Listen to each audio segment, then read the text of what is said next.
তো আজকে আমি আপনাদেরকে দেখাবো যে ইউটিউব চ্যানেল কিভাবে ডিলিট করতে হয়। অর্থাৎ আপনি একটা ইউটিউব চ্যানেল খুলছিলেন, এখন কাজ করতে ইচ্ছে হচ্ছে না বা কোনো একটা কারণে আপনি ইউটিউব চ্যানেলটাকে ডিলিট করতে চাইতেছেন, ঠিক আছে। তো আজকের এই ভিডিওতে সেটাই দেখাবো। তো ভিডিও শুরু করার আগে ছোট্ট একটি রিকোয়েস্ট থাকবে, যদি আপনি আমার এই ফেসবুক পেজে নতুন হয়ে থাকেন তাহলে অবশ্যই ফেসবুক পেজটি ফলো করে রাখবেন, কারণ এখানে ফেসবুক বা ইউটিউব সম্পর্কের নিত্য নতুন আপডেটগুলো আপলোড করা হয়। আর যদি ইউটিউব থেকে দেখে থাকেন অবশ্যই ইউটিউব চ্যানেলটি সাবস্ক্রাইব করতে ভুলবেন না, ঠিক আছে। তো সেটা ডিলিট করার জন্য আপনাকে যেতে হবে আপনার যে জিমেল অ্যাপ আছে, ঠিক আছে। যে আমার এখানে দেখুন যে জিমেল অ্যাপটা আছে, সেই অ্যাপের মধ্যে আমি প্রবেশ করব, ঠিক আছে। তারপর এখানে দেখুন আমার যে জিমেলগুলো আছে সেখানে এগুলো কিন্তু এখানে শো করতেছে। এখানে কোনো দিকে দেখুন যে আমার জিমেলের আইকনটা কিন্তু আছে। তো এই আইকনটার মধ্যে আমি একটা ক্লিক করে দিব। তো এখানে দেখুন আমার সবগুলো জিমেল কিন্তু এখানে শো করতেছে। হ্যাঁ, এটা আমার বর্তমানে সেভ করা আছে। আর নিচে দেখুন যে আরও দুইটা জিমেল কিন্তু এখানে আছে, ঠিক আছে। তো এখানে যে 3 নাম্বার জিমেলটা আছে মাহমুদ ইসলামিক টিভি, আপনাদেরকে আমি দেখাই। এই যে জিমেলটা আছে, এই জিমেলটা আমি ডিলিট করতে চাইতেছি, ঠিক আছে। তো আপনারা যে জিমেলটা ডিলিট করবেন ওই জিমেলটা সিলেক্ট করে নেবেন, ঠিক আছে। তো আমি এটা সিলেক্ট করে নিব।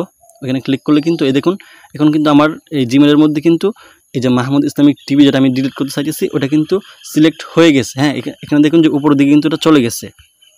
এই যে দেখুন এই জিমেলটা কিন্তু আমার উপরে চলে আসছে, ঠিক আছে। তো এখান থেকে এই যে ম্যানেজ ইউর গুগল অ্যাকাউন্ট, এখানে একটা ক্লিক করে দেবেন আপনারা। তো এখানে একটা ক্লিক করে দেবেন, একটু ওয়েট করুন। আর তারপর দেখবেন যেখানে লেখা আছে ডাটা অ্যান্ড প্রাইভেসি, ঠিক আছে। ওই অপশনে একটা ক্লিক করে দেবেন। এই যে অপশনটা আছে এখানে একটা ক্লিক করে দিবেন। তারপর একটু নিচের দিকে স্ক্রল করবেন, আর নিচের দিকে যাবেন, আর নিচের দিকে যাবেন আস্তে আস্তে। তো এখানে দেখুন যে 2 নাম্বার যে অপশনটা আছে এই যে ডিলিট ইউর গুগল অ্যাকাউন্ট, ঠিক আছে। অর্থাৎ আমরা যে ইউটিউব চ্যানেলটা ক্রিয়েট করি বা খুলি ওইটা কিন্তু একটা জিমেল অ্যাকাউন্টের মাধ্যমেই খোলা হয়, ঠিক আছে। তো জিমেল অ্যাকাউন্টটা আপনি ডিলিট করলেই আপনার ইউটিউব চ্যানেলটা কিন্তু ডিলিট হয়ে যাবে, ঠিক আছে। তো এখানে যে ডিলিট ইউর গুগল অ্যাকাউন্ট আছে এখানে একটা ক্লিক করে দিব। একটু লোড নিতেছে কারণ নেটওয়ার্ক ভালো আছে, বাট এখানে মানে গুগল ক্রোম। তো তারপর এখানে আপনার ফিঙ্গার চাইতে পারে, আপনি ফিঙ্গার দিয়ে দিবেন।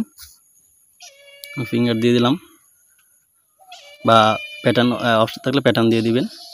তারপর এখানে দেখুন যে আমার যে ইউটিউব চ্যানেলে এখানে লগইন আছে সেটা কিন্তু এখানে দেখাচ্ছে, বা একটা ভিডিও দেখাচ্ছে আমার ইউটিউব চ্যানেলে যেটা আমি আপলোড করে রাখছি, ঠিক আছে। এটা কিন্তু দেখাচ্ছে এখানে, আপনাদের এখানে দেখাবে। তারপর এখানে নিচের দিকে দেখুন 2টা অপশন আছে, এখানে দুটোটা আপনারা টিক মার্ক করে দিবেন।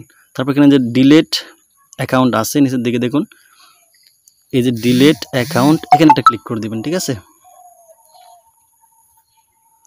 তো এখানে ক্লিক করে দেওয়ার পর এই যে দেখুন অলরেডি কিন্তু আমার ইউটিউব চ্যানেলটা কিন্তু ডিলিট হয়ে গেছে, বা আমার যে জিমেল দিয়ে আমি ইউটিউব চ্যানেলটা ক্রিয়েট করছিলাম ওই জিমেলটা কিন্তু ডিলিট হয়ে গেছে। হ্যাঁ, তো আপনাদের ক্ষেত্রে কিন্তু ডিলিট করার সময় পাসওয়ার্ডও চাইতে পারে। যে জিমেলটা আপনারা ডিলিট করতে চাইতেছেন বা ইউটিউব চ্যানেলটা ডিলিট করতে চাইতেছেন ওই জিমেলের কিন্তু পাসওয়ার্ড চাইতে পারে। আমার এখানে চাই নাই, কারণ আমার এখানে হয়তো গুগলে আগে থেকে সেভ ছিল, যে কারণে অটোমেটিকলি হয়ে গেছে, ঠিক আছে। তো আপনাদের ক্ষেত্রে কিন্তু জিমেল অ্যাকাউন্টের পাসওয়ার্ড চাইতে পারে। তো ভিডিওটা দেখে যদি একটু উপকৃত হয়ে থাকেন তাহলে অবশ্যই শেয়ার করে অন্যদেরকেও উপকার করার চেষ্টা করবেন ইনশাআল্লাহ। আল্লাহ হাফিজ।